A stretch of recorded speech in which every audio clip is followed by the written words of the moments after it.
अद्भुत बातें हमें सिखा रहा है। परमेश्वर यिर्मयाह नबी के द्वारा बात कर रहा है और हमें कह रहा है उस कुम्हार की नंबर एक तो कुम्हार की उदाहरण दे रहा है हमें परमेश्वर। तो यहाँ पे बहुत सी बातें सीखने को मिलती है कि जो परमेश्वर है जिसने आज तक किसी ने नहीं देखा परमेश्वर को, और वो कैसा है वो परमेश्वर। जैसे एक इंसान को गाइड करता है, इस रीति से परमेश्वर हमको गाइड कर रहा, इस रीति से इस वचन में इस रीति से गाइड कर रहा है जैसे परमेश्वर स्वयं एक इंसान हो। वो इंसान नहीं है लेकिन उसकी झलक दिख रही है कि वो जैसे एक इंसान हो इस वचन में। तो परमेश्वर कह रहा जैसे इस कुम्हार ने किया है इजराइल के घराने, किसको कह रहा, जो प्रभु पर विश्वास करते हैं उनको हम कह सकते हैं कि ये है इजराइल के घराने, जैसे हम सभी लोग यहाँ पे बैठे हैं। तो परमेश्वर हम सबको कह रहा कि जैसे इस कुम्हार ने किया, ये बर्तन बना रहा, उससे नहीं बना, और वो फिर से उस मिट्टी को तहस महस करके एक नया बर्तन बना रहा, क्या मैं ऐसा नहीं कर सकता, है ना। तो वो अपने लोगों को ये सिखा रहा, हमारे जीवन में विपत्ताएं आती हैं, दुख आती हैं, तकलीफें आती हैं, हम टूट जाते हैं, हम टूट जाते हैं उस कुम्हार की तरह। पर क्यों होता है ये सब? परमेश्वर ना अच्छा बर्तन क्या बनाना चाहता, अच्छा बर्तन, कुम्हार अच्छा बर्तन बना रहा था, उससे नहीं बना, है ना। तो इसी रीति से परमेश्वर कहता क्या मैं इसकी तरह नहीं कर सकता, है ना। तो चाहे हम प्रभु से जितने मर्जी दूर चले जाएं, लेकिन जब एक बार हम प्रभु के हाथों में चले जाते हैं ना, तो उसकी मोहर क्या है, लग जाती है। याकूब के साथ, इब्राहिम के साथ परमेश्वर ने अपनी वाचा बांधी। तो हम डिटेल से इसको देख सकते हैं कि कहां तक परमेश्वर ने इस वाचा को निभाया। 70 लोग थे केवल याकूब जब मिस्र के अंदर गए थे, उसके बाद वहां पे वो कम से कम 15-16 लाख लोग हो गए। अब सोचने वाली बात यह है 15-16 लाख लोग होने में कितना समय लग गया होगा, कितना समय लग गया होगा। और परमेश्वर ने अपना वायदा जो किया था उनके पुरखों के साथ, उस वादे को परमेश्वर कभी नहीं भूला। फिर से परमेश्वर ने अपना काम किया मूसा के द्वारा। उन्हीं गुलामों से एक औरत थी जिसके गर्भ में मूसा पैदा हुआ, क्योंकि उसने बोला था मैं हमेशा तेरी वंश को क्या है बचाऊंगा और संभाले रहूंगा। तो परमेश्वर यहाँ पे हमको ये बातें सिखाता है कि उस कुम्हार की तरह मैं आप लोगों के साथ ऐसा करूंगा, मैं भी कर सकता हूं। आप पे विपत्ताएं आएंगी, दुख आएंगी, तकलीफें आएंगी, मैं आपको फिर से वो करूंगा और फिर से नया बनाऊंगा। तो इसी रीति से आज हम सब के जीवनों में क्या है, ये बिल्कुल सेम टू सेम ऐसी ही एक कहानी है ना। गिरे हुए हैं परमेश्वर, लेकिन हमको गिरे हुए देखना नहीं चाहता। हम गिर जाते हैं, प्रभु हमको गिरे हुए देखना नहीं चाहता। इसका 7वां वचन पढ़ेंगे, 7वें पढ़ रहे हैं। जब मैं किसी देख जैसे मिट्टी कुम्हार के हाथ में रहती है, वैसे ही है इस्राएल के घराने, तुम भी मेरे हाथ में हो।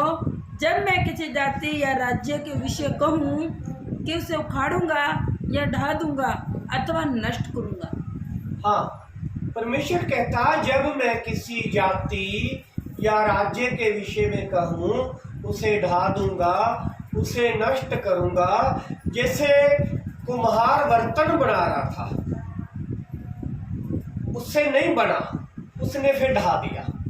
परमेश्वर कहता मैं भी क्या करूंगा, मैं कोशिश करूंगा कि अच्छा बर्तन बने। यदि नहीं बनेगा उसको ढा सकता परमेश्वर, उसको सिखाने के लिए ढा सकता है, लेकिन वो अच्छा बर्तन क्या है बनाना चाहता। 8 वचन पढ़ेंगे। तब यदि उस जाति के लोग जिसके विषय में मैंने यह बात कही हो अपनी बुराई से फिरे, तो मैं उस विपत्ति के विषय जो मैंने उन पर डालने को ठानी हो पछताऊंगा। परमेश्वर बुराई से घृणा करता है, पाप से घृणा करता है। ये वचन हमें ये सिखाता है। तो यदि हम पाप में पड़ जाते हैं, यदि हमारा जीवन पाप में पड़ जाता है, तो उस कुम्हार की मिट्टी की तरह क्या है, हम अच्छे बर्तन बन नहीं पाते। तो परमेश्वर क्या है, हमें नष्ट करने की एक ठान लेता है अपने मन में भी। क्या है, मैं इस झंझट में नहीं पड़ूंगा, ये बर्तन जो है ना, ये बनना नहीं चाहते और अब मैं बनाऊंगा भी नहीं। और यदि हम अपने मन से फिर से परमेश्वर की ओर मुड़ते हैं, तो वो इरादा जो परमेश्वर ने नष्ट करने का ठाना हुआ है, परमेश्वर कहता है मैं उसको बदल भी सकता हूँ, मैं उसको बदल भी सकता हूँ। कितना वचन पढ़ा? 8-9 पढ़ेंगे।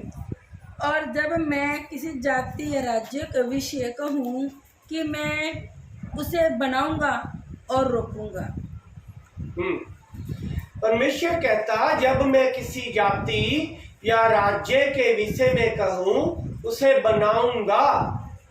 अगर जब हम पाप से अपना मन फिरा लेते हैं, तो परमेश्वर अपना इरादा बदल के वो कहता है मैं उसे बनाऊंगा।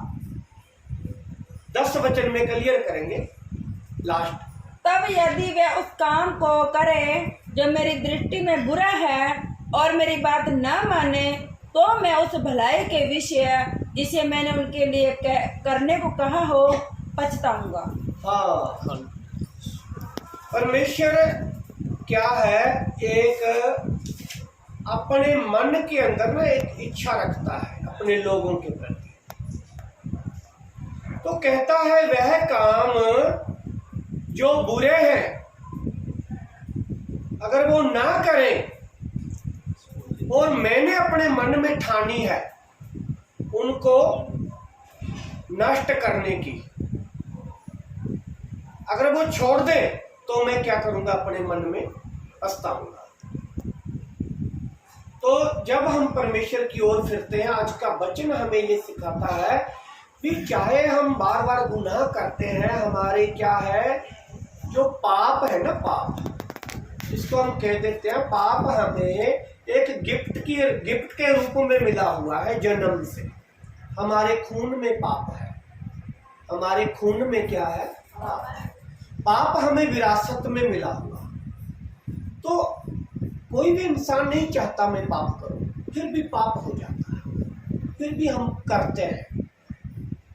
तो यदि हम पाप होता है, पाप करते हैं, तो अगर हम उससे मन फिराएं और परमेश्वर की ओर देखें, तो आज का वचन हमें ये सिखाता है। तो परमेश्वर कहता है कि मैं अपने इरादे को क्या कर दूंगा, बदल दूंगा, और मैं आप लोगों को कुम्हार की भांति एक नया बर्तन बना करके दुनिया के सामने लेकर आऊंगा।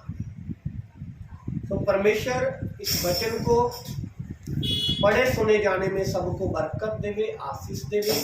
सभी को जय मसीह की। एक बार सभी बोलेंगे हालेलुया, हालेलुया, हालेलुया, हालेलुया। सभी बोलेंगे आमीन, आमीन, आमीन, आमीन। जय मसीह।